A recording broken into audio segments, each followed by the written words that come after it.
Well, let's continue. Now, the question was what made United States of America ultimate hegemony after 1945?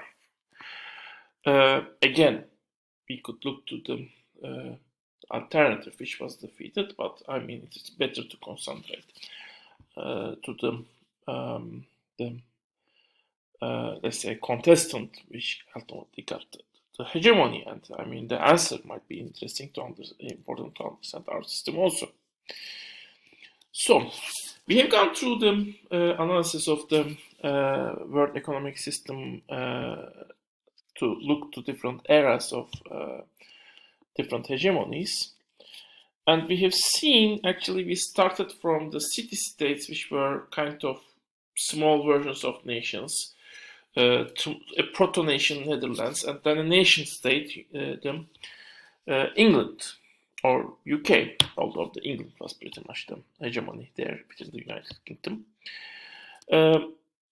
In case of United States, I mean, in the case of United Kingdom, again, Indians were not part of the nation which got the hegemony. But in the United States, from Los Angeles to all the way to the New York City, the whole nation was, I mean, the active participants of creating and enjoying also the US hegemony.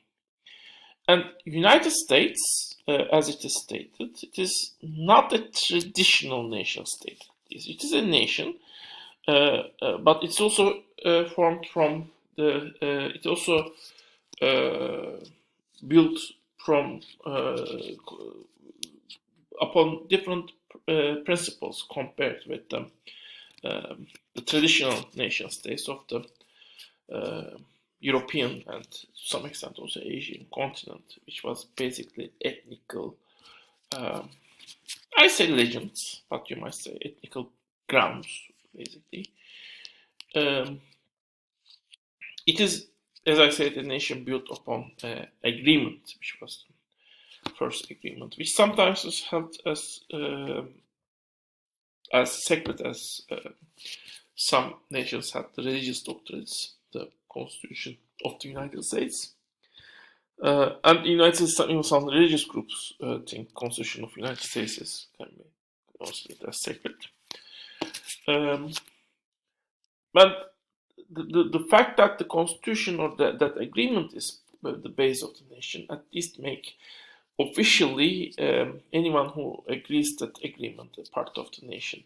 Of course, tensions are still there. Still, I mean, certain people think certain ethnicities are actually real owners of the real members of the nation, while other ethnicities are not.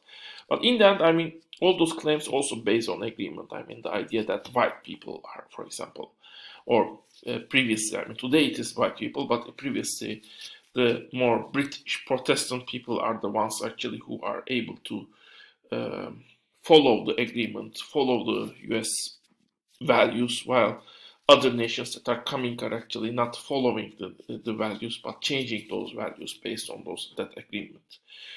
The Irish, the Italians, they are actually not self-relying people, but rather want to live out of the people, out of the actual Americans work. The Italians, Irish people were accused by that. Jewish people were accused with that. Russian people, Greek people were accused with that. Black people and Latinos are accused with that also today, to some extent, also some Asian people. And Muslim people also today are accused with that. However, in the end, even the strict white nationalists in the United States based the foundation of the United States on the agreement. And says the nation is white because that agreement is, according to the white nationalist person, sprang out of the white culture from their perspective. So in that case, I mean, leftist, for example, I mean, the white people who are not don't accept this agreement are also not Americans, certainly from that perspective. Um, so in that sense, the United States can be considered as an extra nation, something which is a nation but more than a nation also. Um, well, what did make United States hegemony? In economic sense, it has many advantages. Being an extra nation might have played a part, by the way, but it has direct access to the inputs. It's a large country, while other countries, in order to maintain the worldwide production supremacy, they need to get resources from other countries. United States, at least, has a very large base of natural resources, which it can use to maintain its production level significantly high.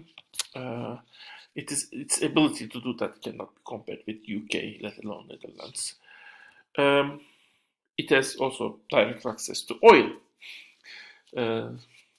That fact is sometimes forgotten. Basically, United States has its own oil reserves, and to some extent, that oil reserve meets U.S. demand. And then it has immigrant waves, so you have continuous waves of cheap labor coming again and again and again and again to the United States. Those waves have decreased actually after 1930s to some extent, and after 1920s to some extent, and that's exactly the time also the black people start to migrate from the south to the north to the industrial centers. And in 1970s and 80s, again, this immigrant waves continue to come. And in 1950s, actually, the United States have found a special solution for the cheap labor problem. They just get workers from Mexico for a particular time as guest workers, not as permanent immigrants. And after 1970s, basically, those workers start to the immigration to the United States starts to increase. While what happens to the guest workers, I will talk more on them later.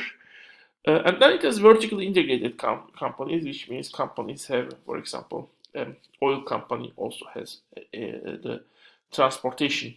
The owner of an oil company also have the ownership of transportation, which means actually it is able to cover the cost of the transportation. A non-vertically integrated company would need to pay to the transportation company. But now, I mean, this transaction, the cost of this transaction between those two companies is now eliminated. So since the two companies are merged, basically. It is the same actually when we have, for example, Google that is also owning, for example, or Amazon, for example, which is also owning certain books. For example, Amazon is a place where books are sold, basically a platform, but Amazon itself also is selling books. So a bookseller would need a platform, but Amazon is both a bookseller and a platform where booksellers can sell their books. So it's a kind of also vertically integrated company. So United States, this was the way the companies were combining, while in Germany, for example, companies were horizontally integrated, which means basically companies that are acting in the same sector, for example, electricity, were connecting with each other, which doesn't decrease the transaction cost. These large companies still will need to pay, for example, for transportation, even if it combines all the elite companies that are operating in electronics sector. And then there's a large internal market. Its population is large. Soon, I mean, it will also get a large share in terms of income from the world economic system. And it can maintain this high amount of demand internally also. So a significant part of products produced in the United States can be sold in the United States.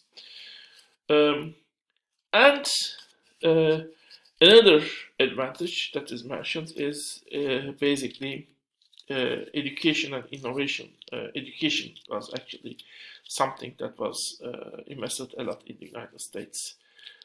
from the very beginning, 19th century, all the way to the mid 20th century.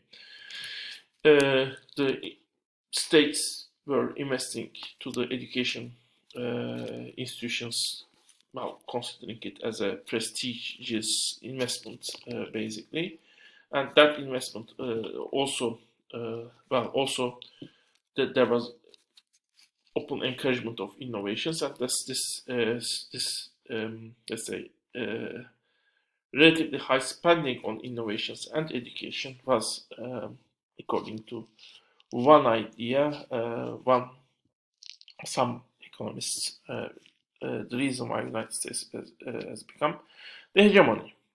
Why United States was able to spend this money for education, in what way in this country that spending has paid off, is something that could be discussed. On all of these potential reasons that makes United States as hegemony, there are certain papers in your readings, and you can read them, and I can also guide you if you are interested. But let's continue.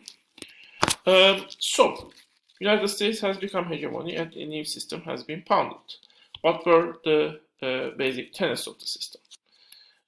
Let's look first general, and then we will look to two specific regions: the communist countries and the developing countries, basically.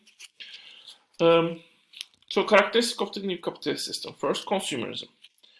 The system encourages the people, the ordinary people, workers, to basically spend as much as they can for consumption, to spend, basically. And that was the basic promise of the system also. I mean, one of the main promises was freedom from the want. But then that want also expanded to having a life standard, individually a high life standard, like the relatively high income people before, they say, in the 19th century United States.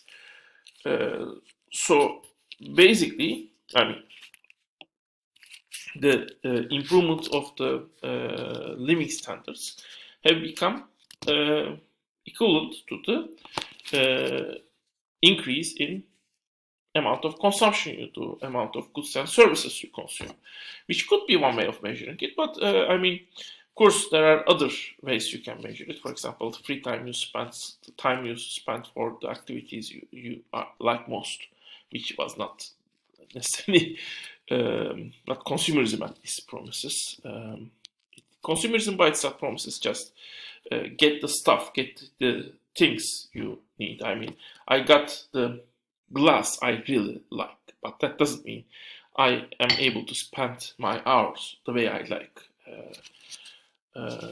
That's not the promise of the consumerism by itself. The stuff around me are the things I really wanted to have. So it has become one of the central values of the system, and it has become central values also even in other countries which were not necessarily comparable to the United States in all sense. Even in the developing countries and the Soviet Union, this ability to consume more goods and services was considered as the equivalent of them being economically more developed. So this is one thing. And then you had multinational corporations, even before 1980s, where basically those corporations become even more powerful. The corporations were able to go to different places in the world and invest there. And at least the local companies could at first become partners of them. For example, Volkswagen in in Germany had become famously being partners with two other companies in Turkey, and have built a company called Otomarsan. But then those two companies have sold their shares to the Volkswagen, and then basically Volkswagen have become the company that owns the whole corporation in Turkey. But anyway, even at the beginning, those companies in developed countries start to go to the developing countries and make investments there. We will talk more on this in the next part.